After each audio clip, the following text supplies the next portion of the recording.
Hello and welcome to the All 12 Signs video series for the first of 2 Capricorn full moons that we're having this Cancer season. Hello and welcome. My name's Chloe. I work with card divination, astrology, and as you just heard, and as you can see, I channel multi-dimensional energies through my body, both in the form of physical and vocal light language. This brings in healing, attunement, and activation codes to the messages that come through. So this is going to be going on throughout the reading. For those of you who know your time of birth and know your natal chart, I really recommend you check out the sign that falls in the first house. This is called your rising sign. I read for all of the signs as if they are the rising sign. So the astrology links in closest with this. However, never, ever, ever, ever, ever, ever, ever invalidates you looking at any other part of your chart. Perhaps where your sun or your moon are, because they always get activated with every lunation. So whatever sign it is that you're tapping into, look to where it falls in your natal chart, look to the house that it's in, the themes of that house, and you want to apply those themes as well as all the other meaning you've got going on in that sign to the messages that come through. It will be as if that sign has energetically now moved to the first house. So the astrology for the rising sign in terms of the houses that I'm going to be talking about will still link in. You just got to add on your natal chart meaning on top of it. Now, I am recording this on the day of the full moon. I do apologize. The summer solstice happened a couple of days before and took up a bit more of my time than anticipated. However, I work with 6-month cycles. I see lunations as download points, right? So even though this is a full moon and does represent a closing out of a cycle, it is activating a new one. So everything that comes through in these readings is part of a longer term cycle of 6 months that's taking us up to the new moon in Capricorn. So you are not missing out on any of the energy that comes through in these readings. Right, I am reading for Pisces in this video. So let us begin. Pisces rising. How you doing, Pisces? So I read for the rising signs. In terms of the astrology, we'll link in closest with that. However, doesn't invalidate you looking at Pisces, even if it's not in your first house. Just look to where Pisces falls in your natal chart. Look to the house that it's in and the themes of that house. You want to apply those themes as well as all the other meaning you've got going in on Pisces to the messages that come through, because it's going to be as if that Pisces energy has now moved to the first house. So for those of you who don't know your time of birth, don't know which signs falls in which houses, or what you can do is just look to your natal chart on the day that you were born and look to see what's in the sign of Pisces, and then you can apply that energy to what's coming through. And also, even if you don't know what house system you have and where that falls, you can still imagine as if that Pisces energy has now moved to the first house without needing to know where the houses fall in your natal chart, because it will still be activating that Pisces energy moving to the first. Right, so this is the first of 2 Capricorn full moons that are going on. We've got a double whammy here happening in Capricorn in Cancer season. My apologies. I'm going to be breaking down the astrology in regards to the rising sign. I'm going to be talking about the overall themes that have come up in the collective reading, which I'll mention in a second, as well as the astrology linked into the rising sign. As I'm doing that, I'm going to be shuffling some tarot cards. They are going to be going everywhere, by the way. They're going to go all over the shop. And when I finish talking about the astrology, this is when the energies that I work with, they are going to move the cards around. They're going to do some energetic work, and then they're going to put those cards into the 3 piles. Those 3 piles are, what have you been learning? What have you been integrating in the lead up to this full moon? Often tends to deal with shadow work in that pile. There's no getting around it. And then the second pile is the energy download that's coming in at the time of the full moon into your vessel that will then unfold over the next 6 months. So like to tap in to see what that energy feels like, so you're aware of what's around, so you know how to work with it from your own personal understanding. Now, I mentioned the collective reading. That is always the first reading that I put out, and this is where I break down the astrology of the transit, in this case the full moon, in way more detail of how all the celestial bodies are talking to each other at the exact moment of the full moon. That forms a harmonic blueprint, right? An energy imprint that we then receive The tarot in this reading relates to the Pisces area of your chart. The collective reading is the overall energy. And I really get to expand on what does that feel like? What may that look like?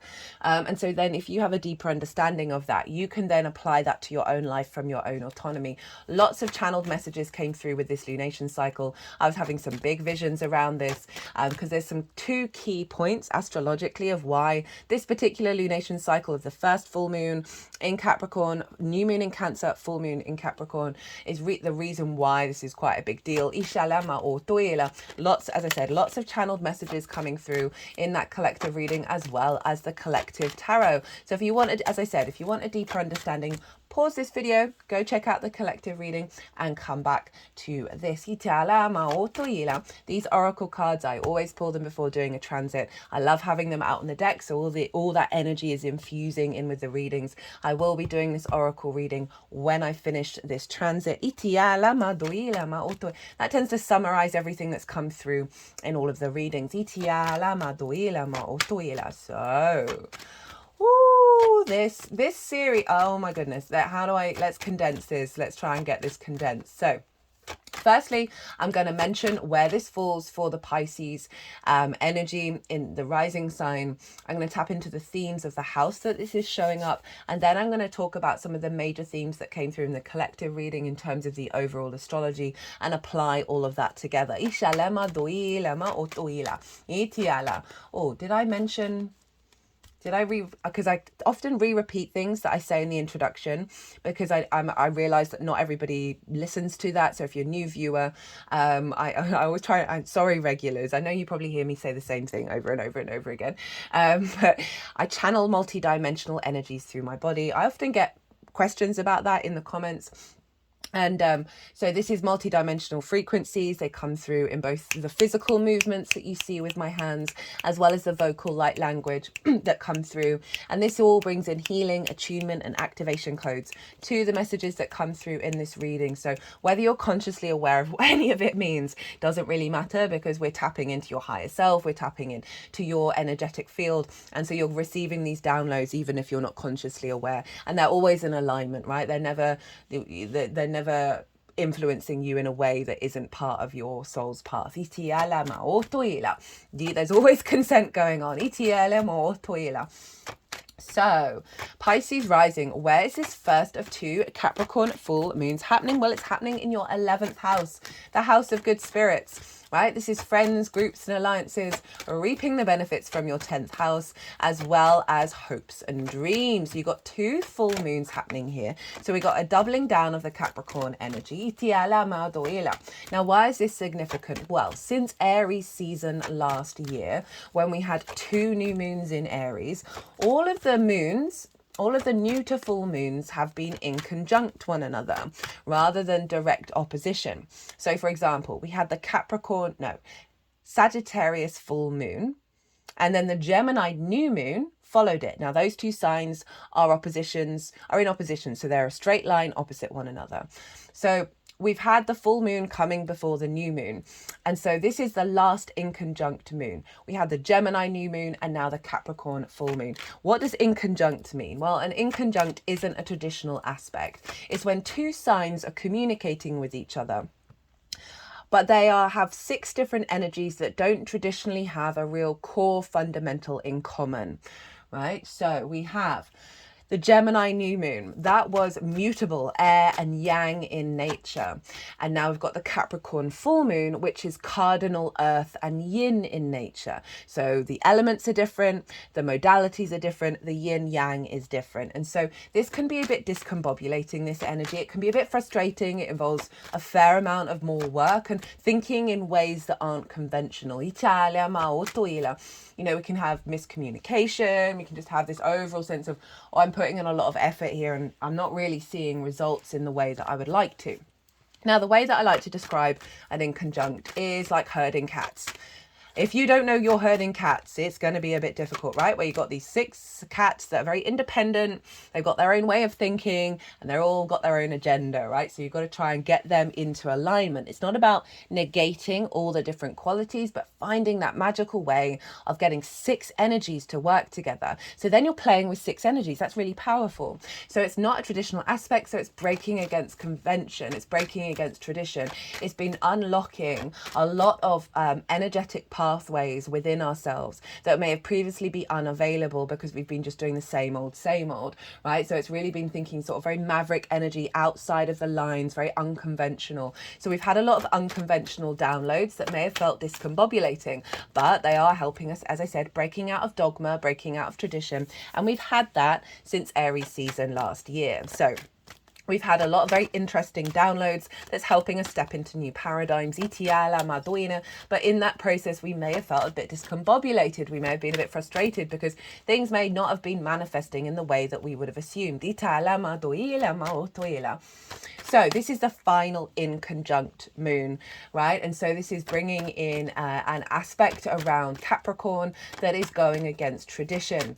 Now it's in alignment with the Gemini new moon. For those of you who might not have caught any of the Gemini transits that have just come out, Gemini new moon, Jupiter in Gemini, that's a year-long transit. So the transit series that I've done is valid for the next year. We had 2 conjunctions in Gemini, the first with the Sun and Venus, and the second with the Sun and Mercury. I've done 2 pick a card readings for that. I've really been enjoying doing the pick of card readings. I've only done 3 so far. Yes, they're linked into transits, but they do feel really timeless, and the energy that's come through in those readings has been so powerful. It's been quite mind-blowing. So there's a lot going on. We've had a lot going on in the sign of Gemini. And so that new moon, I don't normally bring the new moons into the full moons because I work with those longer cycles, but this feels very heavily interlinked. So that new moon in Gemini was conjunct Venus. Gemini for me is the neural plasticity, the ability to make lots of different connections, to not take things too seriously, be quite creative, be very curious. There's a lightness to Gemini. It's the fastest moving sign in the zodiac, but it was in alignment with our heart space, that new moon, of bringing in our new ability to engage with information in a way that's activating more neural plasticity, which means getting us out of our rigid thought processes and really allowing us to not take things too seriously in the best possible way, finding the wisdom within that and allowing our heart space, our playful energy to come through. Capricorn, bit more serious than Gemini, ruled by Saturn. So there's an element of hard work and responsibility and maturity with Capricorn. And so, it's thinking of the long term, whereas Gemini is very immediate. So very contrasting energies. I love the combination of the in conjunct between Gemini and Capricorn. Capricorn, keep going. You're going to be able to access long-term legacy energy. That Gemini energy saying, hey, we're going to go about it in a very playful, non too serious way, which is actually going to feed the energy of Capricorn rather than feeling the weight of that responsibility. There's a lightness here. So that Capricorn, the mountain goat, right, is and the mountain energy is very closely linked into Capricorn. We are bringing this new neural pathway connection, plasticity, and locking it down into our longer term cycles. And I'm so here for it. Now, the other side, so I'm gonna talk about the other main point, and then we're gonna crack on with exploring what this full moon might have felt like at the time and what it's bringing in for the Pisces area of your chart. For those of you who already watched the collective reading, I do apologize. I'm just hyper aware that not everyone's got the time, and I really don't want anyone to miss out on the information. That we've had an eclipse cycle, right, in Aries and Libra. They mark the equinoxes, the equal day and equal night. And eclipses, they mark big new beginnings, very fated new beginnings and fated endings. Big energy, okay? And that instigated cycles where we've had eclipses. Now, Capricorn and Cancer square those energies, right? Square that eclipse cycle, square the nodes. And so essentially the Cancer and Capricorn energy is where we're seeing what's been instigated with the eclipses manifest in the 3D realm, right? And so when we have transits in these two signs, they are activating a lot of that eclipse energy. Also, your natal chart, Cancer and Capricorn, is getting a bit of eclipse bashing, right? So it's pretty heavy energy that's going on in these two signs. Itiala, diala. The Cancer area of the chart, where the sun is at the moment, along with Venus and Mercury, is kind of the manifestation of the yin south node, right? Where it's the tail of the dragon, it's the release energy, it's the letting go, it's the purification and the refinement. It's a very esoteric inner experience, right? It's not necessarily outwardly manifesting. It can also be really draining, right? And there's a sense of exhaustion around this, of just things feeling a little bit like, why aren't things building, right? This is because you're pulling structures down. It's going to serve you for the next 19 years when the nodes come back into these signs. So even if you may have felt some difficulties around the Cancer area of your chart, just know it is about a deeper refinement of this area. So that's what we've got. I'll talk more about that in the Cancer new moon. So I have had so many conversations with people, whether they know their astrology or not, and all of the topics that have been coming up and the way that they've been describing it is this sense of frustration and this sense of drain and a little bit of an inner space showing up in that Cancer area of your chart. So that's what's going on with Cancer. And now obviously that's being activated with the Sun, Mercury and Venus being there. And the Capricorn area, this is more of the North Node energy and where it's being manifest. The head of the dragon, of where we're headed, what we're striving for, what we're manifesting, what we're hungry, the building energy. So with this Capricorn 2 full moons, this is a very powerful activation of that eclipse cycle and seeing it start to be manifest. Of where we're headed in terms of a new paradigm around Capricorn. We're obviously going to get more of that in Capricorn season, but this is a big sort of element of completion and activation codes. So full moon in the sign of Capricorn in the 3rd house. No, 11th house. I do apologize. The 11th house. So full moons, they can highlight lots of different things. There is an element of a closing out of a particular part of a cycle. And this can be linked into some shadow work, some inner work that you may have been working on around potentially any frustrations, around activating your hopes and your dreams, your ability to reap benefits from your 10th house, as well as how you connect to bigger groups, soul family, community, and all of that, right? So any wounds around that, of really being able to manifest that in terms of your long-term goals. Any restrictions and limitations we can see with a full moon, a sense of a completion of that particular level of integration work that you've been doing.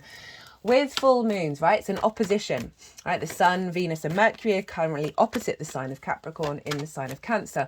Now with oppositions, we can highlight where we're out of balance. And so a full moon can illuminate where you may be out of balance with these two signs. Cancer is in your 5th house of your creation energy, a fellow water sign, right? Your pleasure, your joy, your amusement, your games, you're linked into children, both literal children, your own children you work with, your inner child, the figurative children, creative things you birth into the world that feel like your children. It's also romance and dating. So all of those themes of what I said around Cancer energy, you may have felt some restrictions, some limitations, some refinement around what does that all mean to you, okay? And so with this opposition, there may have been an imbalance of perhaps prioritizing, I've got to get all the benefits from my 10th house, right? I've got to go out and network all the time. I've got to focus on my hopes and dreams and really dedicate myself to that. And neglecting, where do you find joy? Where do you get creative? Where do you find pleasure? They may have been put on the back burner, as well as perhaps over prioritizing and being a bit, what's going on with my creation energy, and focusing a little bit too much with that of why there may be restrictions there, in a way that means that you're forgetting the joy in how to tap into your hopes and dreams, and maybe going out with people and really being able to interact from a place of pleasure. Now, full moons can also highlight where you are in balance, right? Of being in union between these two things, of understanding that the refinement that's been going on in the Cancer area of your chart, the release, is in fact facilitating and accentuating your capacity to hope and dream in a new, integrated and elevated way.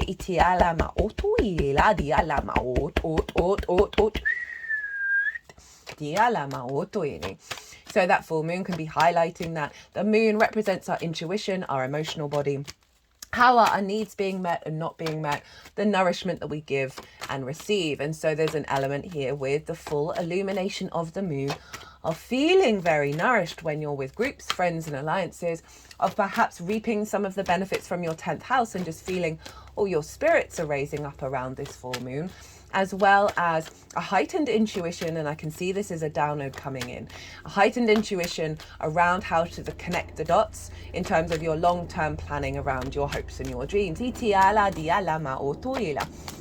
Capricorn's a very grounded energy. It's the collective earth sign. It is about the longer term legacy. It is about a sense of dedication and duty, and we're like feeling very solid on the planet.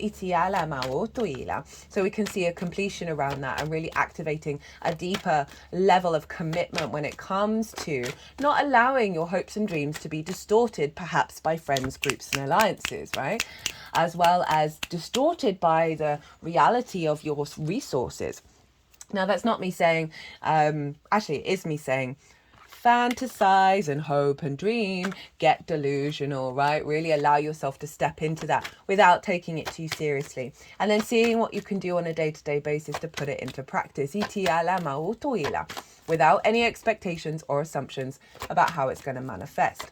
So big full moon here, as I said, can release some trauma responses, highlight some trauma responses. And that's always a blessing of like the universe going, sun and the moon saying, hey, you want to look over here. You want to look at that. It's illuminating the unconscious, right? You might want to look at this because this is an energetic entanglement and block within you that needs working on over the next 6 months. I find the universe tends to throw everything in the kitchen sink at us. So it's very rarely either or. It's often this and that. So you can see all of those things show up around a full moon. So in regards to what I see is sort of a download coming in for this. Right, we've got the Sun, Venus and Mercury over in your 5th house. This is a very tender, sensual, loving energy. It is about nourishment. It is about feeling warm and connected. And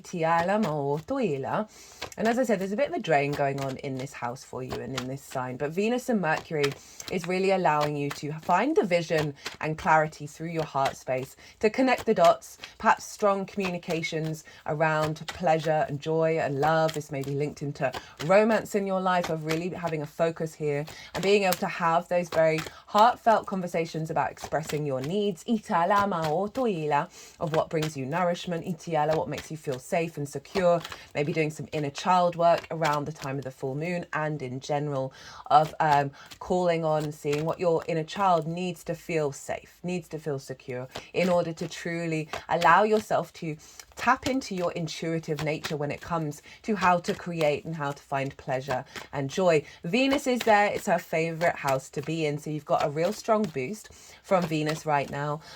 She loves being in this house of like really wanting to connect and find love and play and joy, and very creative energy. So I can see you getting very creative, a focus on this. That is brainstorming around activating your hopes and your dreams. I could see this as if you're in a relationship, that this may be an elevation into a more committed relationship where you're working together with your hopes and your dreams in alignment. I can see this as a boost of sort of bonus coming in from reaping the benefits from your 10th house, which is your career, your life purpose, that is going to activate more pleasure and joy in your life. That doesn't necessarily have to be money. That could be recognition and respect, and you just start feeling more good about yourself. But overall with that moon, it's very serious moon over in Capricorn. Right, there's an element here that came through in the collective reading of releasing like hair trigger sensitivity, right? Cancer can be very sensitive, very emotional. And Capricorn's a bit more serious, kind of no nonsense, let's get on with it, who gives a shit kind of energy. There's a coolness to Capricorn. It's ruled by Saturn, which I'll get into the themes of Saturn in a second. That double Capricorn full moon is basically saying, I appreciate your emotional responses, but right now there's some little tendrils within you. This may not relate to all of you, where a situation happens and a trauma response becomes really, really loud. You go into fight and flight mode. And Capricorn is helping soothe that, helping you connect to your legacy, that is able... Hello, Venus. Hello, Pisces. Helping us sort of like draw a line in the sand around some of those things, that is then allowing that more the clarity of the sun, of Venus and Mercury, really amplifying your intuition, that is serving your long-term goals.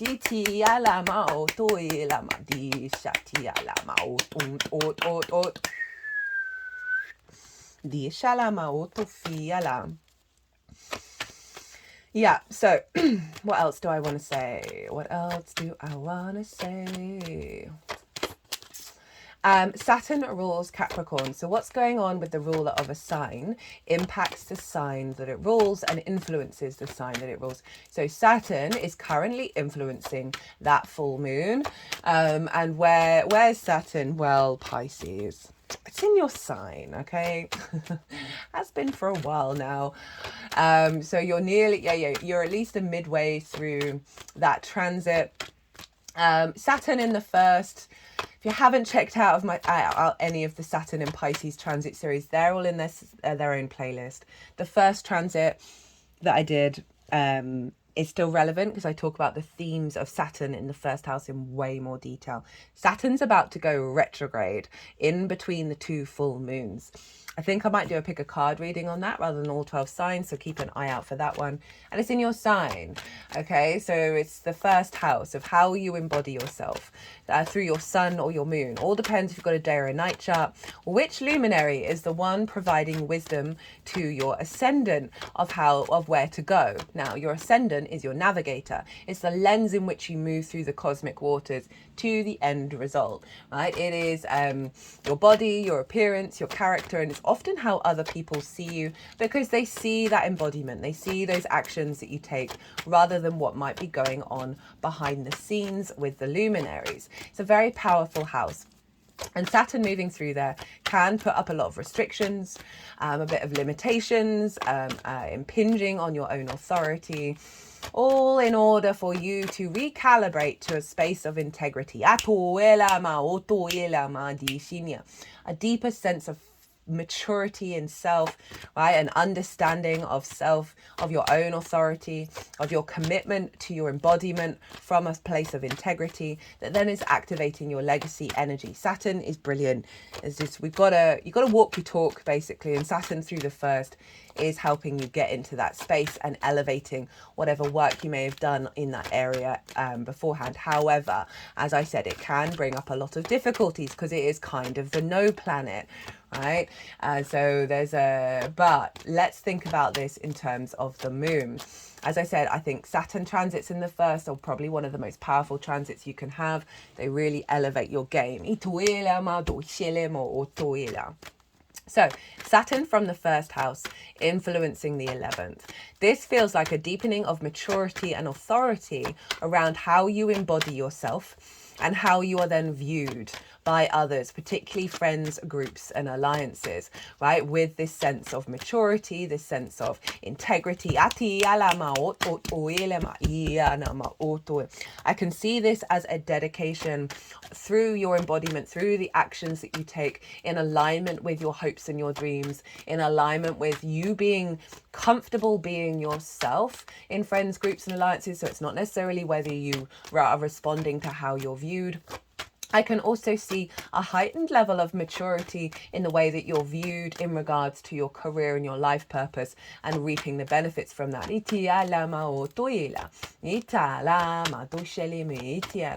And that's all trining that Cancer energy. And so there's an element of finding a deeper wisdom and illumination around how you find pleasure and joy, how you get creative. There's having a knock-on effect of one, how you embody yourself, and also how you are open and more playful and engaging in not necessarily restricting your expectations around how you're manifesting your hopes and your dreams. That's really allowing a deeper maturity of it is what it is, like the longer cycles of time, of not sweating over the small stuff. And that has a knock-on effect of you allowing more space to get more playful, more creative, brainstorming more, trying weird and strange different things. And just, you know, getting more in your flow, getting more intuitive. When it comes to having just a deeper knowledge of the, you know, things will unfold rather than, oh my God, what's going on? Have I done all the right things? Should I have done this? Should I have done that? What about that? Have I closed off this path? Oh my God, overwhelm. We're getting a real grounded confidence coming in with these 2 full moons in the sign of Capricorn. Also, Capricorn energies, sun and moons, can be kind of no in their first instinct, right? Because Saturn is a bit of a no planet. It is about restrictions and, you know, standing, not shifting gear. And so what I see with this in terms of the inconjunct of breaking out of convention, right, of breaking out of the traditional ways of doing things, that Gemini energy from your roots and your foundations, because that comes up in your 4th house, is feeding this new playful energy that you're getting in your foundational energy to say like someone in a group suggests you something that you co-collaborate on and your immediate response is no.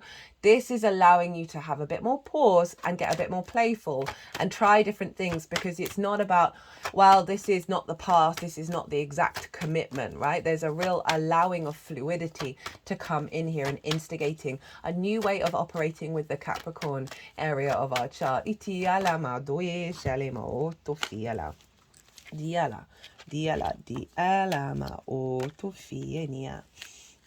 So, look to where your sun and your moon are. Hello, Saturn and Pisces. Look to, 10 of Cups. Look to, what was I going to say? So my brain always gets a bit weirded out. Not weirded out. When they're cutting the deck. Like I have to shut off my conscious brain and let excuse me, I'm just going to pause and let that cough out. Sorry about that, Pisces. I had a massive upgrade. It was like one of the most beautiful moments of my life a couple of weekends ago, and I immediately got ill afterwards, and I haven't been ill in ages. And then after getting ill, the opposite of that beautiful moment showed up in my life. And I'm just sort of mentioning it because of all these inconjunct downloads, right? That because they're a bit discombobulating, that the 3D can tend to show the reverse of that. Also, you get ill after big downloads, often, not all the time, because the 3D is trying to catch up, and so is breaking down your physical body in order for the new frequency to get integrated. And then often when you have such a big moment, the reverse shows up to sort of let you know what's falling away and what paradigm's falling away, because I felt like someone had pulled the plug out of the socket that was attached to me, like my emotional energy gone, my cynicism was through the roof, and it's all completely cleared now. But I think I'm just mentioning it because there's a strong chance that there's a lot of you out there that's having very similar moments where you're then like, what the F is going on? Why is the reverse showing up?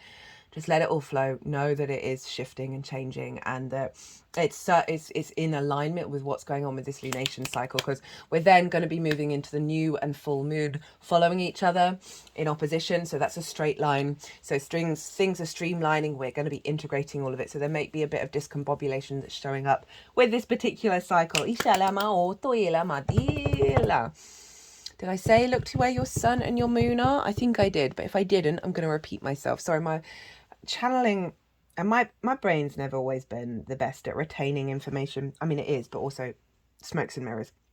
So I do apologize if I'm repeating myself, because it just dumps, because I'm doing so many different channelings, it just dumps information out of my head. Look to where your sun and your moon are in your natal chart. Look to the themes of the houses that they are in, because those themes are likely to play a role of what's happened around the full moon, as well as what will unfold over the next 6 months. It's the same with every lunation. So you'll often see like core links happen between that sun and the moon. That's just like a very present energy in your natal chart. It's also really useful if you want to do some sort of manifestation work, right?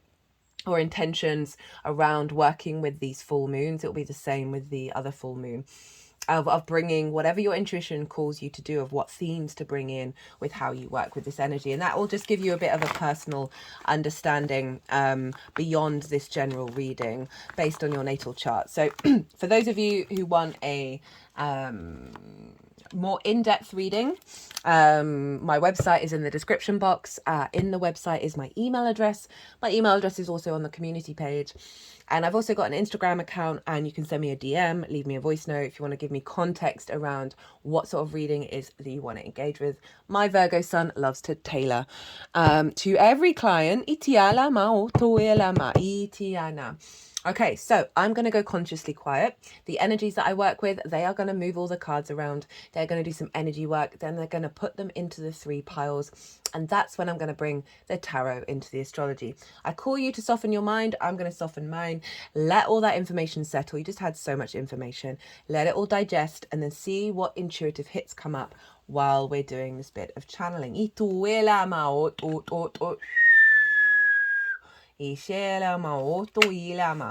that's interesting. They had my thumb over the sacral chakra, which is like our creation energy. So I feel like some wounds perhaps around romance or children, and how you tap to your creative energy are being released, because they may have had some blocks around your hopes and your dreams and what may have been manifesting. I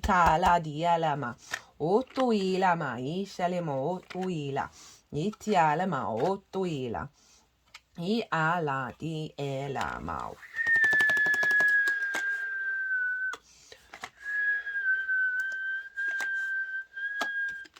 Di ala di ala di ala di ala ala.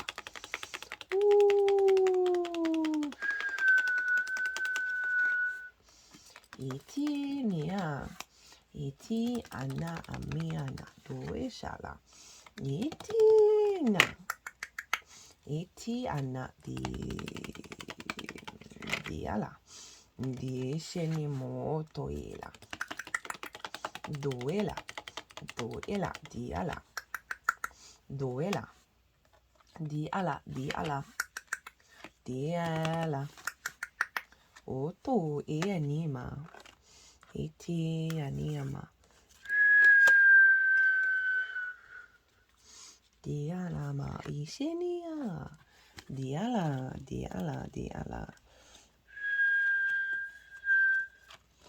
dialiana diala diala diele ma utuini tuala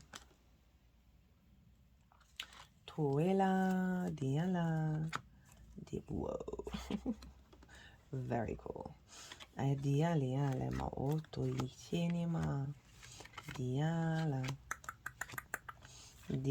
di cinema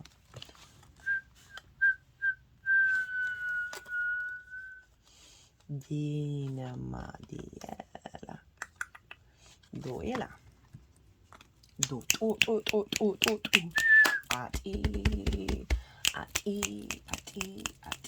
ati alama ufani ma di shalema oi jani alema otoela. Right, Pisces, what have you been learning? What have you been integrating in the lead up to this full moon? Got the 3 of Swords with the 8 of Cups, the 6 of Pentacles, the 2 of Wands, Temperance, the Hermit, the Queen of Pentacles, and the 2 of Cups. So there's something around so the 3 of Swords, it's not just about romance, right? This is anything that has distorted our heart's frequency, and it's sword energy. So it's like ideas, preconceptions, things people have said to us, spells, limiting beliefs, right, that have distorted our heart from feeling that joy, feeling that abundance. There's a lot of sadness and a sort of a heaviness that comes with that 3 of Swords. And with the 8 of Cups, this is Saturn in Pisces. It's also the only eclipse in tarot, that you've acknowledged that there's been some blockages around you know, if we think of the themes of the 11th house, right, of the hopes and dreams that you have in your life, right, perhaps if they haven't been manifesting, or if there's just been some restrictions, you're not finding the energy in the heart space to connect to them.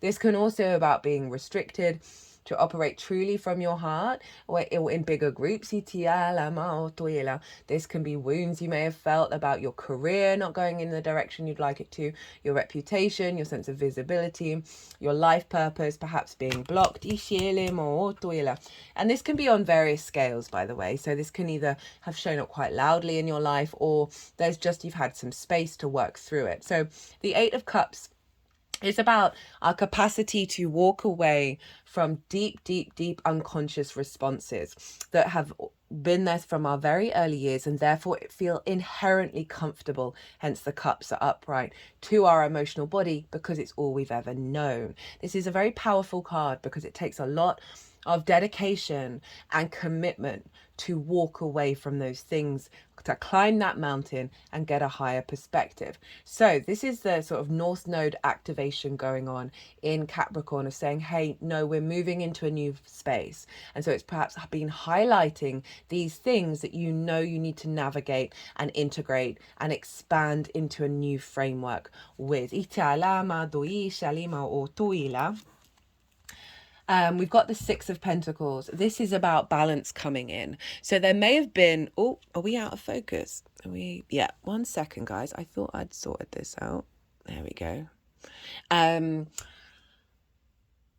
6 of Pentacles is saying that something in this process of rediscovery, something's come into balance that's taken you out of a scarcity mindset. Right, so the scales here, this is the 5 of Pentacles, that they're being supported, they're now getting resources, it's setting them up to start a new journey in the 3D realm. So there may have been some opportunities, you may have been certain scenarios where you're like, okay, this feels a bit different, this feels more in alignment with my frequency, rather than that 3 of Swords, rather than those unconscious responses that are just programmings on top of our frequency.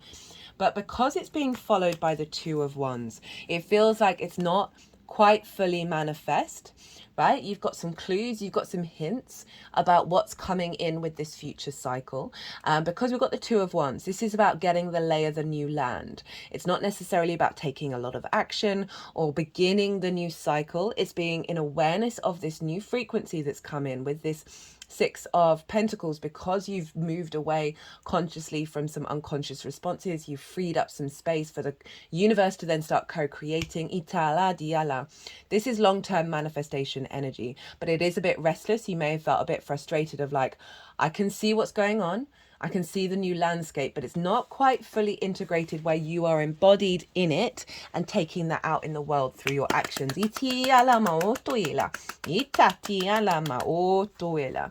through this process, I mean, this is all very I'm loving this, right? But it's a very kind of pause energy and a cultivation energy, because Temperance, this is all about the alchemy of self, right? This is about the refinement of every part of yourself that's bringing in this more integrated, expansive, or angelic frequency into the 3D world. This is, you see here, this is Sagittarius. This is your 10th house of your career and your life purpose. So there might be something around that that's being alchemized, of like you're being able to shift and dream in a different way that is allowing that life purpose to really come into higher integration. You see here the water is going up into the cup, right? This one represents magic, but it also represents doing things differently. So there's something about what's come in over the last 6 months that you've then been in a state of refinement. Again, it's kind of a pause card. It's kind of like, let's get our ducks in the row before we launch. And then you've got the Hermit. Right, this is Virgo energy. This can be something around relationships, right? Life purpose doesn't have to be career.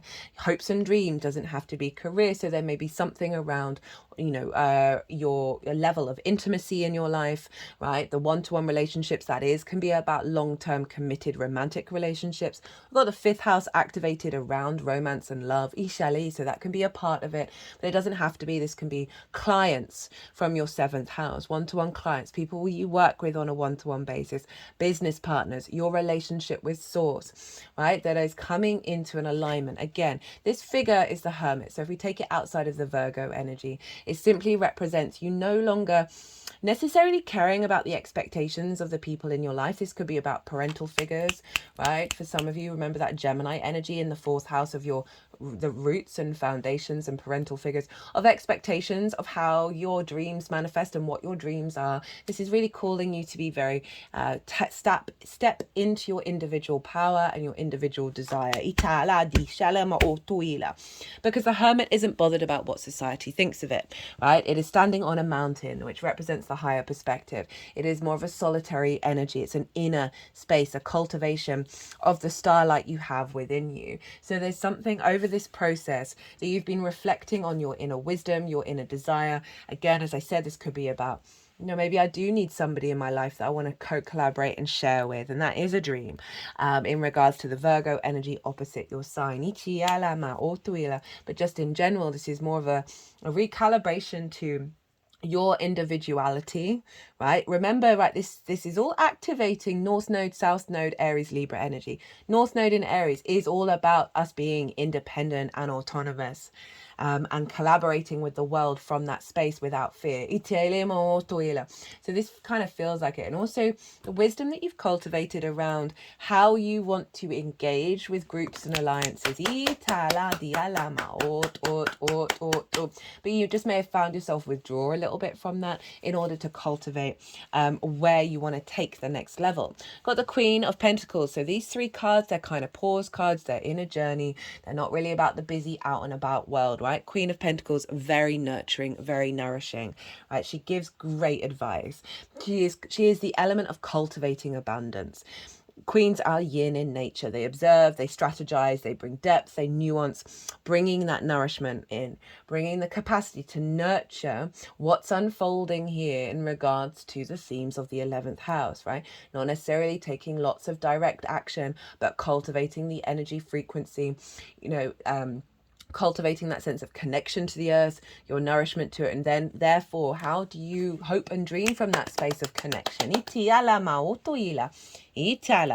Two of Cups. Really love this energy of a sense of union within yourself, because of the cultivation that you're doing, right? This is the integration of the masculine, feminine, and spirit. Again, for some of you, this could be about hopes and dreams around a romantic relationship, and you coming to the conclusion that you need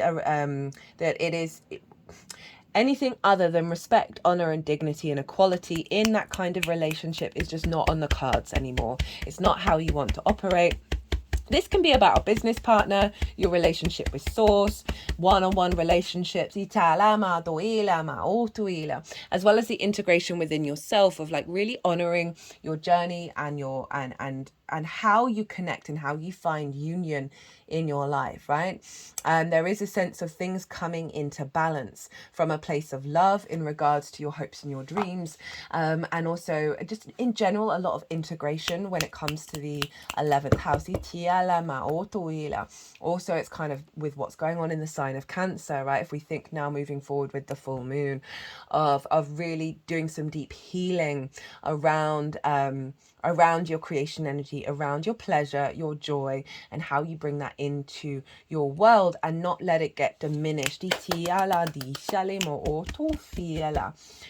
the energy download for this full moon that we'll be integrating over the next 6 months. We're going to have 2 of these, remember, because we're going to have another full moon in the sign of Capricorn. You've got 3 10s here, right? So that's pretty damn powerful. 3 10s. 10 of Swords in reverse, 8 of Wands, hello Capricorn, the Devil card, 10 of Pentacles, 10 of Cups, 9 of Pentacles, Ace of Pentacles. Big Pentacle energy showing up here. 10 of Swords in reverse. So this is a very, very karmic card. And I feel like this is linked into what's been released with the Gemini new moon, because it's air, right? It's sword energy.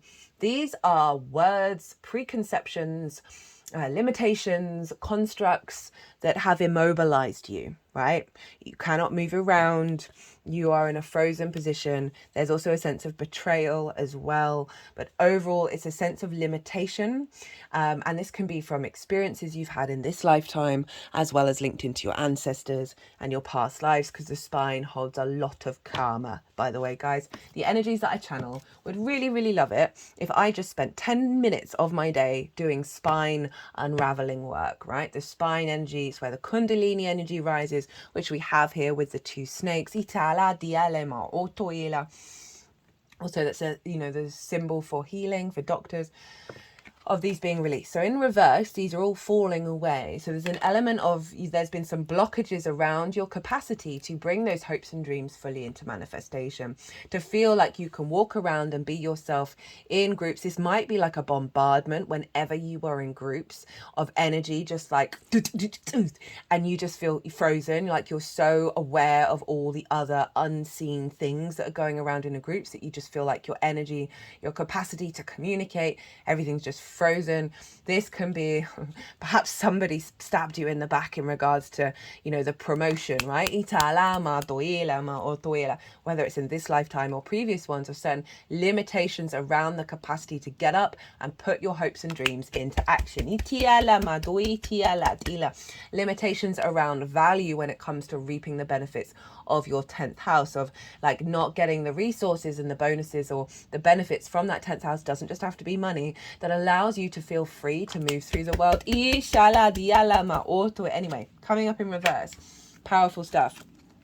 Followed by the 8 of Wands. So with this release comes an alignment energy, right? All these wands are heading in the same direction. This is one of the fastest moving cards in the deck. It represents and symbolizes an energy alignment. It's all around your passions, your drive, your motivation. So there's a real boost of things falling into place. It can also represent the external world and action going on there that we've just got to roll with. But overall, what's coming in as the download to work with is this sense of alignment, right? Things follow that which doesn't give resistance. I've been really noticing a heightened sense of my awareness around. So say I've had a thought of something I want to communicate with someone, and it's something that I really want to say. It's but there's been an energy in my brain that's just like a wall is up, right? It's saying like, not right now. And I've noticed then if I just release that, let go of the control. And this can be with anything, of like you taking an action around a hope and dream, you know, making the decision to go in groups. This is really following, where is there resistance? If there's resistance in your energy, your instincts, your mind, go and do something else, right? Let that go, let it go. And then I've noticed the ease of when it's like there's a window open in the energy of that passageway, right? It's no longer a dead end. All of a sudden that dead end is magically turned into somewhere where you can walk, of having this moment of instinct of like, okay, now I'm going to do it, right? And it's felt so natural and so easy. And this is really cool. Follow where there is no resistance, right? If there is resistance, sit and meditate, see what it's about, because it's usually telling yourself something.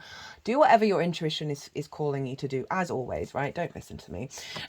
We've got the Capricorn card showing up a lot. No surprise there. And this, with it showing up here rather than perhaps here where the shadow work tends to show up, this is, right, so before the devil came around, this was Pan. This was the masculine fertility energy of the great earth, right? The horned god. It represents our yang masculinity, right? Our yang fertility energy to build through action in the 3D realm from a place of power. Rather than being consumed by it and bound by it, this is a very liberating energy that's coming through, of your capacity to tap into that power of Capricorn, right? Of getting the work done, finding the joy in it, right? With that Sun, Venus, Mercury over in the sign of the 5th house of your creation energy, your joy, your pleasure, and having the capacity to walk your own path. So I love that that's showing up of like a rejuvenation of the Capricorn energy of your chart. We've then got the 10 of Pentacles and the 10 of Cups. This is about long-term legacy energy of manifestation, right? As well as emotional alignment being visible out in the external world. So this is when we come into an alignment within ourselves, right? With the Ten of Cups. You know, for me, the rainbow is the chakra body, right? Light refracted. When our chakras are in alignment, when we're in alignment, when we're in our flow, actually don't always have to be in flow to be in alignment, because everything is in alignment, that we then start to see that ease, that non-conflict energy recreated in the external world. So this is bringing in a download of you being able to bring this energy into your hopes and your dreams, into the way that you're connecting with other people. You're going to start to see, whether it's big things or little things, that this alignment is going to be activated. You're going to start to see the manifestation around this. It may not be the whole caboodle, but there may be parts of it. So this is like, say you wanted that happy ever after, right? You're going to start to see clues around that, as well as potentially for some of you it genuinely manifesting. This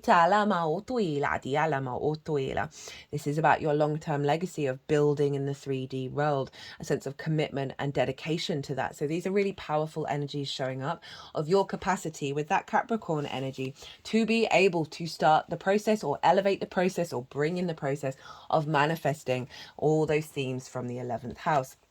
We then have the Nine of Pentacles with the Ace of Pentacles.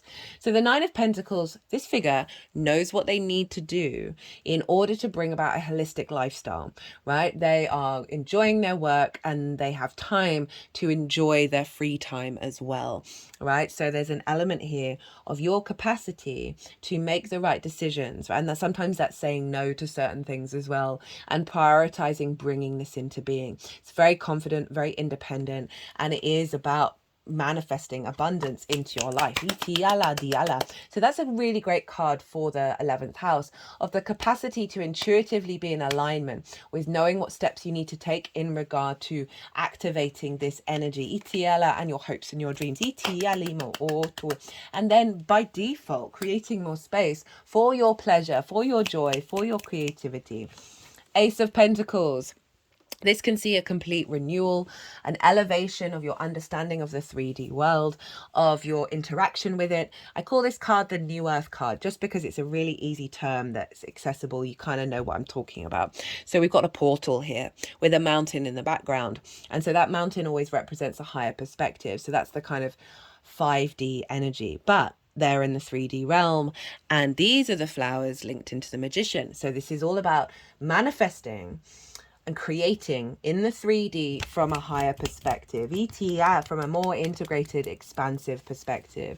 You know, the universe is offering you a sense of looking at things through fresh eyes, of perhaps there's more opportunities and experiences coming through in regards to friends groups, soul family, all of that kind of thing, as well as new opportunities around activating those hopes and dreams, as well as reaping the benefits from your 10th house of just getting more benefits from the work that you're doing over in the 10th. Now we've got the King of Swords with that 3 of Pentacles underneath. The 3 of Pentacles is mastery of self and collaboration. So there's something around here of you being very confident of your own alignment, right? That figure, you know, didn't become the lawyer that its parents wanted it to be. What it decided it was then going to start carving things out of marble, and was quite dedicated to that and very in its own authenticity. And because of that, it got to a state of mastery, and then drew towards it other energies, whether it's people or just your versions of you, guides, whatever it is, that have different skills and tools in order to collaborate and make something beautiful and long lasting. So there's something overall about you walking your path, which is either going to activate different versions of your skills and your tools in order for you to manifest your dreams, your hopes, or overall just more collaboration with others that is allowing, it's bringing in some activation here. But overall, there's a real confidence of your capacity to build in the 3D. King of Swords, the clarity and vision to act upon these things, right? I've been saying with the Gemini energy of like, don't take things too seriously. Give yourself some space to play without any assumptions and expectations. Now, the King of Swords is a bit stubborn, can be a bit serious, of like my way or the highway. And so I want you to apply both the benefits of the King of Swords, which is the clarity of vision, to act on it, to act on your ideas, to act on your inspiration. But again, without putting too much onus and weight on how it's going to turn out. That just brings the heaviness in. That just brings the grief in. We want you to play and be creative. But also it just feels you're going to get a lot of, with that Gemini activations in your fourth, you're going to get a lot of inspiration in your private life, in your home. This is about doing meditations, whatever it is, rituals, where you can co-create with source, where you can get that inspiration to come in, because Jupiter is down there, so you're finding a lot more wisdom in that. Now, how to magnify this energy? Hey Venus, hey your card Pisces, Seven of Cups, Knight of Cups, Eight of Pentacles. So this is how to work with this energy and amplify it. Look at life in a good way, right? See life as abundant, fertile. Venus wants you to feel good in the 3D world. She wants you to tap into your good spirits, get playful, see the opportunities in things rather than the limitations. And really, as you say, get creative, get fertile. Don't worry about the consequences of those things. Play, have fun, fall in love again.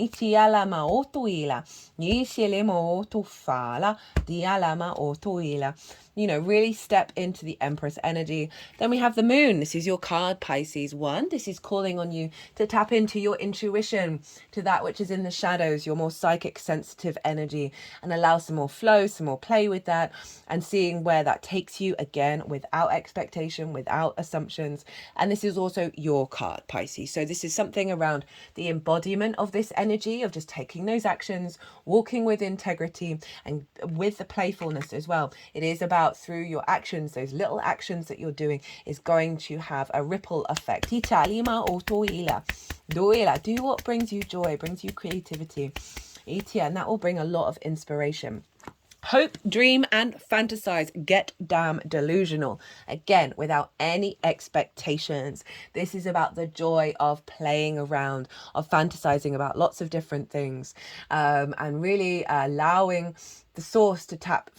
So this then helps source tap into that very open, playful, creative energy of the fantasy, right? You know, this is the 11th house of hopes and dreams. This is also my channeling card, right? So for some of you, there is a heightened capacity to co-create with source, to interact with your intuition, and in a more playful way that's then accelerating your co-creation with source. You've got that Virgo card. Source shows up in the 7th. It is your relationship with source there. It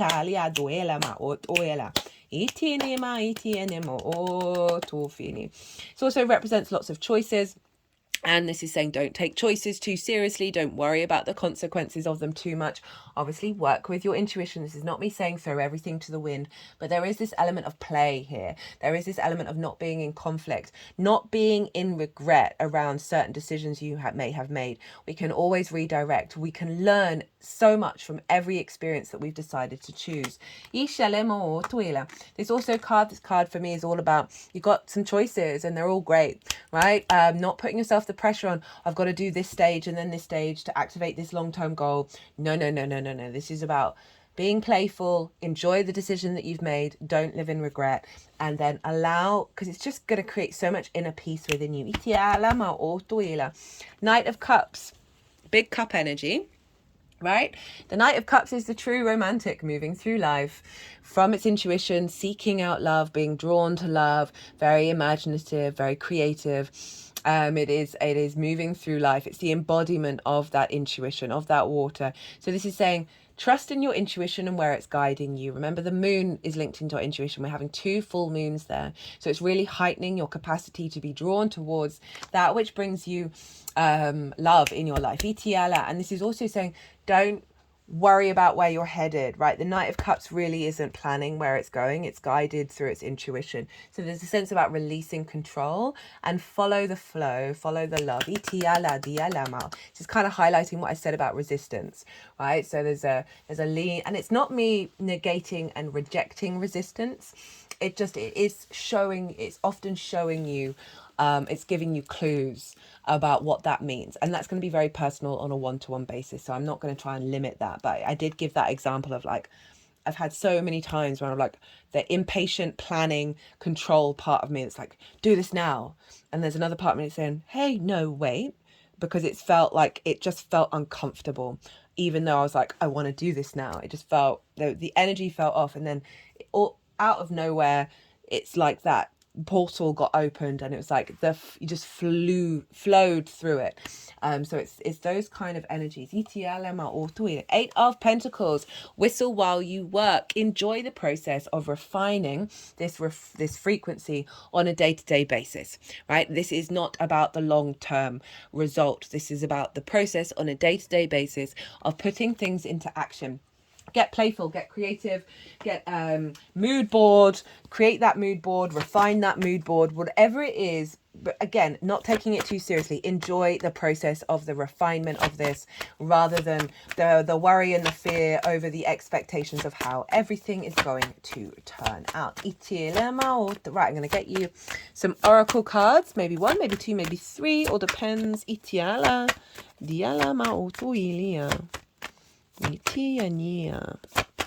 Let's see what wants to come through for Pisces.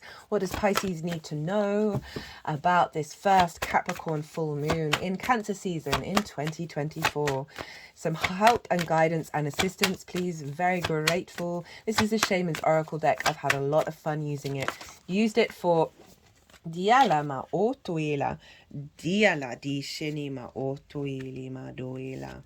Diala ma doini ma otuila. Yeah, okay, 3. Use this in all the Gemini transits. Had so much fun. We've got adaptability, woodwives. We've got stranger, curiosity, root girl, the disowned self. I'm feeling called to read this one first. This one's quite a powerful message. Who did that come up for? I think it was Scorpio. Fellow water sign. The disowned self. Hidden beauty, the need for acceptance and love. Root girl sits shivering, unclean and naked, at the base of the tree of the self. She is unloved, unwanted, and shunned for her deformities.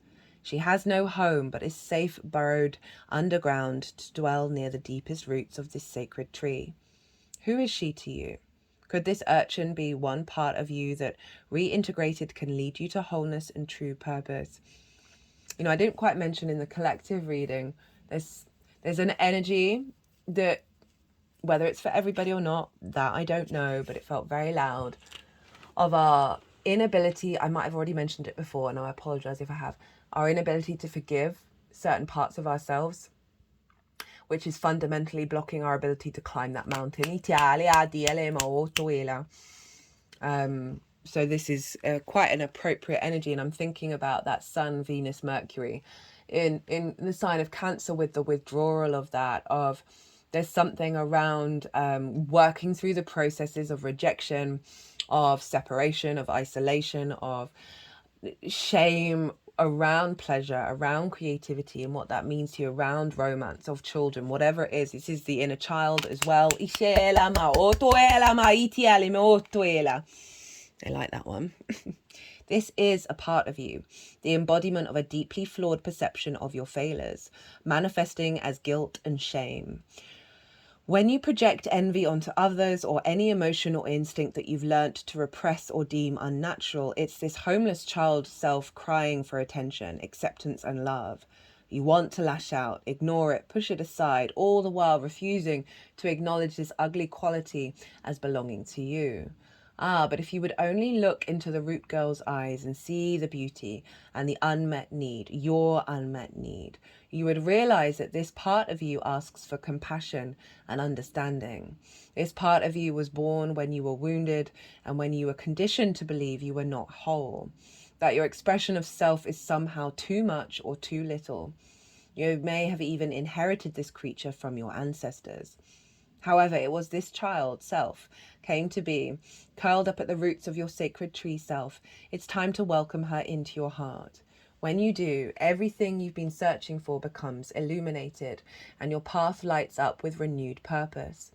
When you come to love Root Girl and claim her as your own, accepting her and your humanity, she is transformed just as you are. Then all manner of magic begins to arrive in abundant form. Look for the beauty. Well, there's that Venus over here. So this is about the wounds of the inner child, right? That creation energy of the 5th house. Potentially having blocked your connection to others, your connection to your hopes and your dreams, your desire. Sorry, I just got that tickle again. Your capacity to see the value in yourself, and therefore for your hopes and dreams to come true, whether this is in your conscious mind or like quite rooted down in the unconscious. Either way, we've all got these wounds of not seeing ourselves clearly as love, as abundant, as source. And that's what I mean about the forgiveness. Woodwives, adaptability, strong roots, growth. So you've got a lot of connection around roots with that Gemini moon. That's being activated here. Itiala.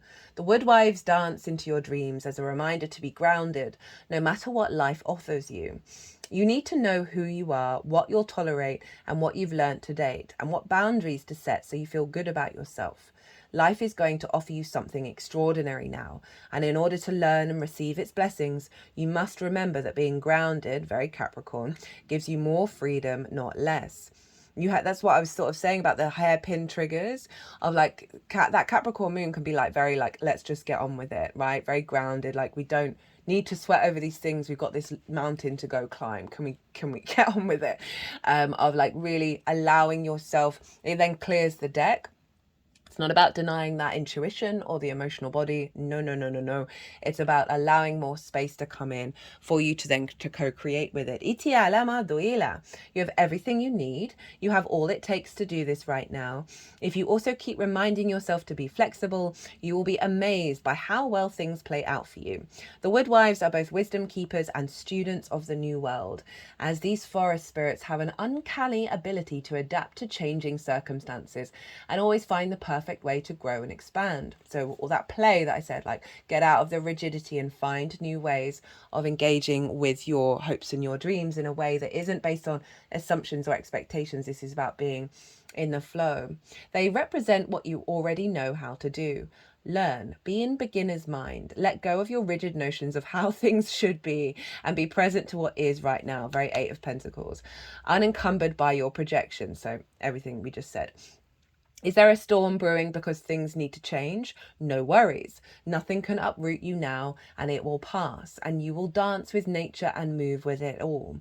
Perhaps you're being given an opportunity to take a chance on something new, and you're not sure how far you can go without losing your footing. Have no fear. For when you remember your roots, your integrity, your authentic self, this is what I love about this deck. I'm blown away every single time. Always the cards repeat back everything that's happened in the reading. It just, as a reader, as intuitive, it's all a bit smokes and mirrors, and you can kind of be like, is this all nonsense? Is any of this real? And then just to keep getting this double confirmation about what comes through, it really does give me a bit. I've got my own trust issues. I worry about losing my footing as well. Right, so have no fear, for when you remember your roots, your integrity, your authentic self, you can stretch yourself beyond the invisible line you drew. Go for it. You'll be so glad you did. Did I say at the beginning, I've been saying it in all the signs of like drawing a line in the sand with this Capricorn moon and then just moving into the next frequency. That's hilarious. The stranger. The other, moving past fear of differences, curiosity, and acceptance. The stranger moves through the world in a shroud of darkness that often elicits fear, rejection, and uncertainty, as the danger of the unknown defines its very presence.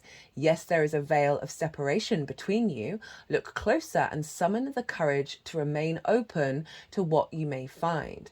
You may be conditioned to look only for what mirrors what is safe and known to you, refusing to entertain any concept of other beyond something to fear. In order to broaden your world and your experience of it, you must refute the illusion that sameness is the only way. You know, I talked about how Capricorn Sun and Moons can be kind of no, instinctively no, because Saturn's a no planet. That there's the immediacy of no. Give them a pause, and then they'll come through with changing of their mind. That this showed up in Aries as well, of like allowing to step out of that tradition of like being quite limited in the way that you're engaging. This is why this is an inconjunct moon with Capricorn, because we're going beyond that traditional dogma that Capricorn can, and the no that Capricorn can sometimes exhibit.